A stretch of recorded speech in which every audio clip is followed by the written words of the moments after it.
I think I've talked about this before, but a few things happened this last couple of weeks, and I'm reminded of this notion of keeping our practice simple.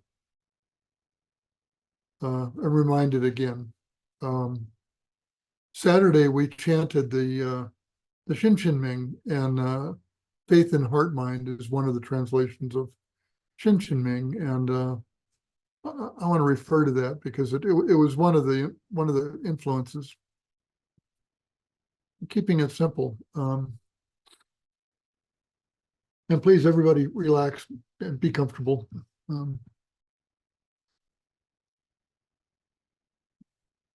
It occurs to me that my brain is a complexity making machine. When I'm confronted with simplicity or bare beauty or the suchness of things, my brain, and I think it's its job, it wants to find some meaning. My brain wants to see what I'm experiencing and identify precedents and antecedents, or to assign value or hierarchy, or to find reasons why stuff happens. Why? It seems to ask continually and perennially. I like my brain. I don't think I have a bad brain. I don't think it's defective. Might be a pretty good one. I really don't know. I've no way to know if I have a good brain, because the thing that I would use to make such a determination is my brain. And I don't trust myself. So I don't think I have the abnormal brain that Marty Feldman procured from the lab in Young Frankenstein, thinking that it was a deceased patient named Abby Normal. My brain does what brains do. It's just a muscle, a pretty complex one, but it just does what it's supposed to do. So there's really no reason for me to blame it or to try to turn it off or deny that it's there. It's doing its job. But my world, as I encounter it, my life, don't require what my brain sometimes does. My world and my life don't require me to add meaning or categorization to what I experience, or to rank one thing better than another. Because my world is just fine as it is. Just like this. Perfect. Even when it seems not. And to borrow from Elizabeth Warren, nonetheless, he persists. My brain continues to do this. And it's okay that it does. My role is, my practice role is to just not identify with that. Let it do what it's going to do. And I'll do something else. I'll pay attention. But even in our practice, this can be a bit of a challenge. Sometimes it appears that we make things in our Zen practice very complex. And you may have heard me refer to this before. You know, we have all these numbers, all these lists, 16 precepts. And within 16 precepts, we break them down into one set of 10 and two sets of 3. We have 4 noble truths and 6 paramitas and 16 guardians and the 10,000 things, and so on and so on and so on. And it all seems very daunting, kind of like candy for my brain. And then there's the profound writings of some of our ancestors and teachers. Ehe Dogen, one of the finest philosophers, not just Zen, not just China, but the world, has ever seen. And he gives us more to mull over and to sort of entice my brain to ponder and parse and try to figure out what it is he's talking about. He has an essential piece of writing, a fascicle called Uji. It's from the Shobogenzo, and it's translated variously as being time or time being. And he's making the point that they really are the same thing. And this really entices our intellect to try to think about this and figure it out. Norman Fisher said about this, time and space are actually illuminated at all points by love. That's pretty sticky. There's really something to think about there. But my practice is not to think about this so much. And I don't want to suggest that these things are various ways of practicing are not valuable. They are extremely valuable as tools or as objects of study, like Dogen and the Shobogenzo.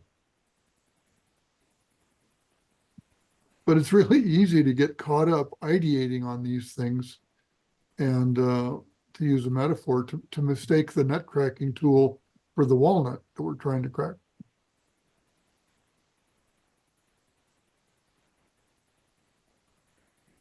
So we need to use these things carefully and keep our practice simple. What I do want to encourage us to do is to do that, to keep practice as simple as we can.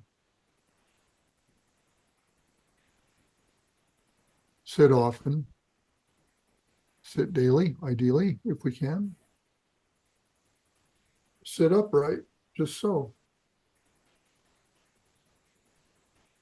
Be utterly still.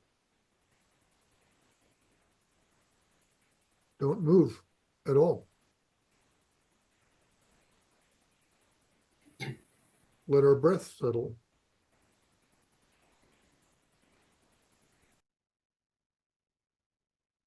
Watch our thoughts, but let them go. Feel our body. Let it all go.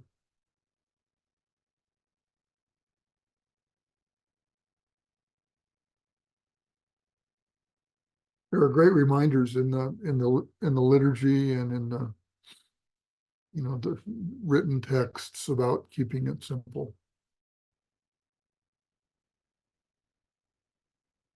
And I don't want to do what it is that I'm talking about by referring back to some of these, but so forgive me if I read a couple of things. Two of my favorite chants are the Heart Sutra and the Shinshin Ming that I mentioned earlier. I love the Heart Sutra, and I appreciate chanting its words often. We used to do it every day. We do it once a week now and during retreat. And the Heart Sutra describes reality, what it is and what it's not.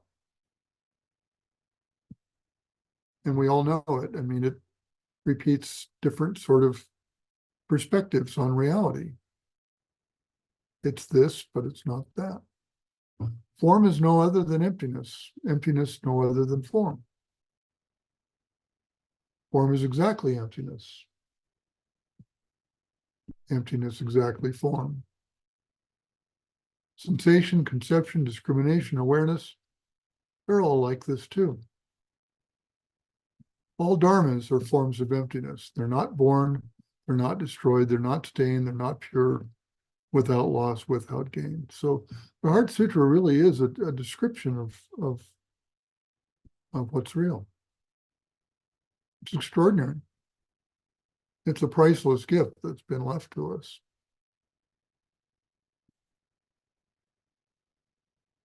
By contrast, I think I can say, I also cherish the Shinshin Ming.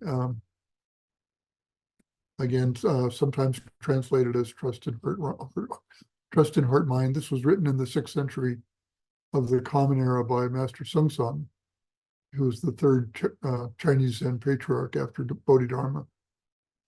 The Shinshin Ming takes a different approach. Shinshin Ming gives us instruction on what to do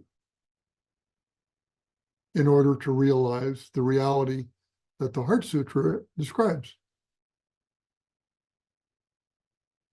The two together are amazing. If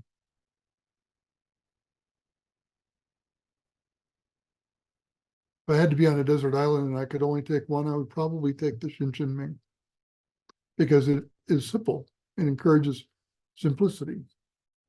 It's clear, unequivocal, immediately actionable. It's the ultimate call to simplicity. Let me just read a little bit of it, just one passage. The great way is not difficult for those who do not pick and choose. When preferences are cast aside, the way stands clear and undisguised. But even slight distinctions made set earth and heaven far apart. If you could clearly see the truth, discard opinions, pro and con. To founder in dislike and like is nothing but the mind's disease. And not to see the way's deep truth disturbs the heart's essential peace. The way is perfect, like vast space, where there's no lack and no excess. Our choice to choose and to reject prevents our seeing this simple truth. Both striving for the outer world as well as for the inner void condemn us to entangled lives. Just calmly see that all is one, and by themselves false views will go.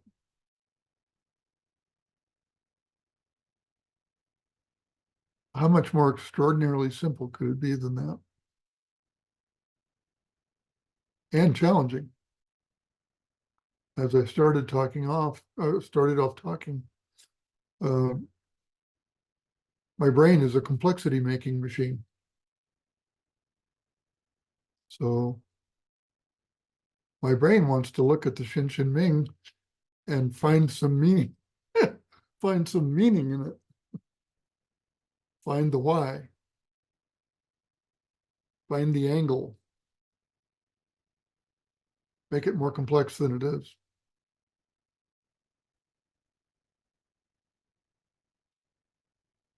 I loved reciting the Shinshin Ming on Saturday, and I may continue doing it on Saturdays. So if you like it, join us on Saturday morning at 8 o'clock, and we'll do it.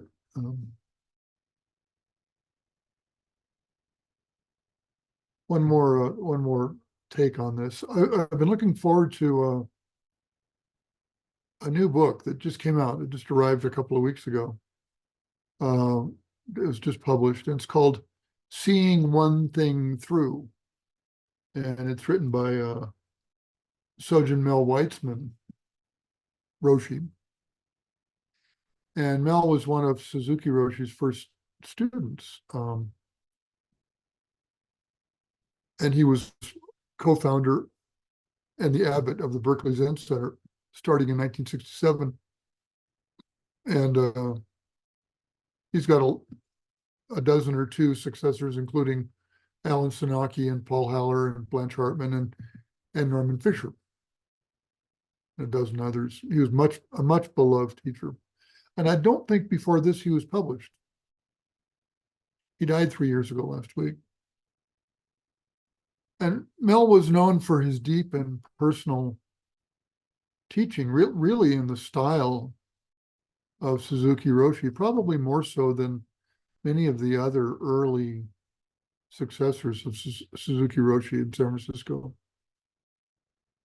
So I look forward to this book coming, and I anticipated something. Here it is, my brain, something new, another angle on practice. My mind again, looking for the lucky charm in the box of Cracker Jacks. Something different, something in addition to just this. Simple wasn't enough. And I'm happy to report I didn't get what I wanted, but I think I got what I needed. Sojun Mel brought me, without even using the term, face to face with the Shinshin Ming.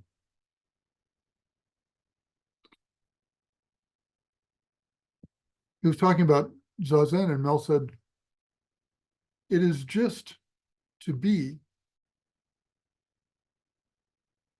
When we practice to be,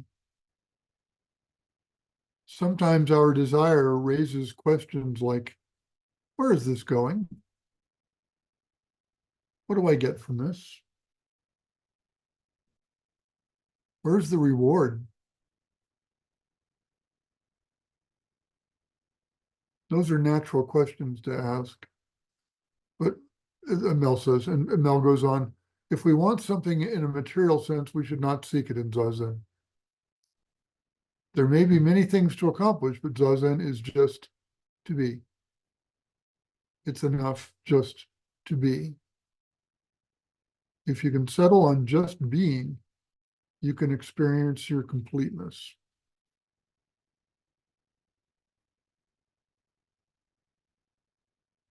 So thanks to Sojun Mel Weitsman, I'm once again redirected backward. We talk about the backward step. Or inward. And I'm reminded by Mel that I do not need to acquire a mastery of this or that list, or to develop a solid philosophical position on what is being and what is time, or to be able to recite the lineage from memory.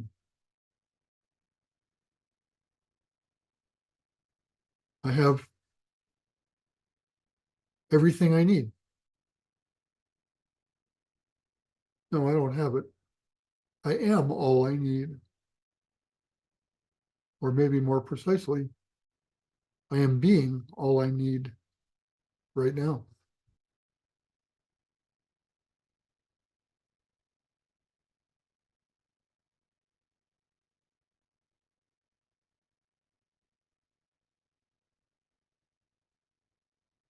I want to read one last thing here, and forgive me if this is too much, but this is another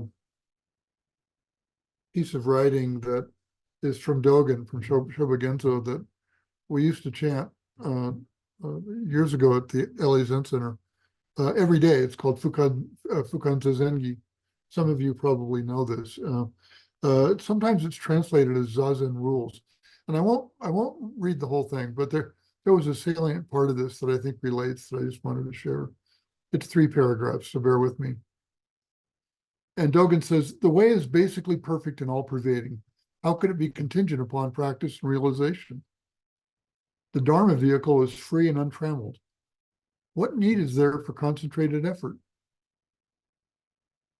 Indeed, the whole body is far beyond the world's dust. Who could believe in a means to brush it clean? It is never apart from one, right where one is. What is the use of going off here and there to practice? And he goes on and kind of hinges off of that. And he says, and yet, if there is the slightest discrepancy, the way is as distant as heaven from earth. If the least like or dislike arises, there that is again. If the least like or dislike arises, the mind is lost in confusion.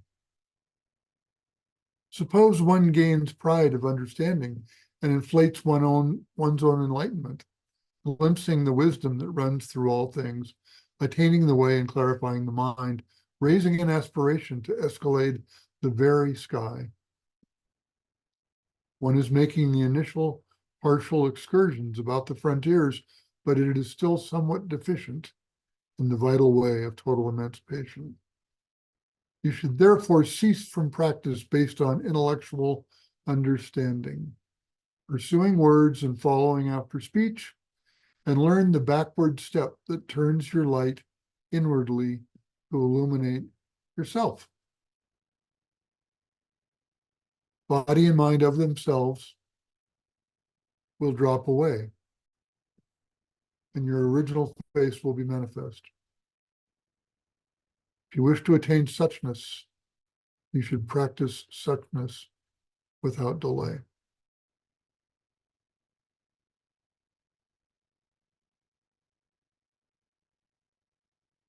All these voices really tie together, the Shinshin Ming, Dogen's, Norman Fisher, Mel Weitsman.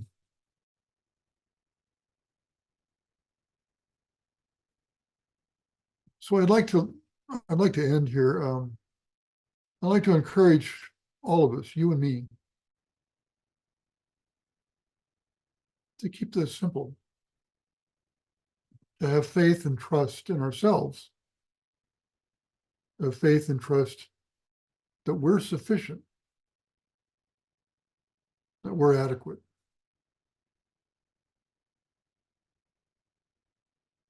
We have all we need to practice being who we are and to simply wake up to our oneness and our uniqueness. They coexist. We sit in silence and stillness, aware of our thoughts, our feelings, and our sensations. We breathe softly, awake and awakening together. Thank you for listening. Appreciate that.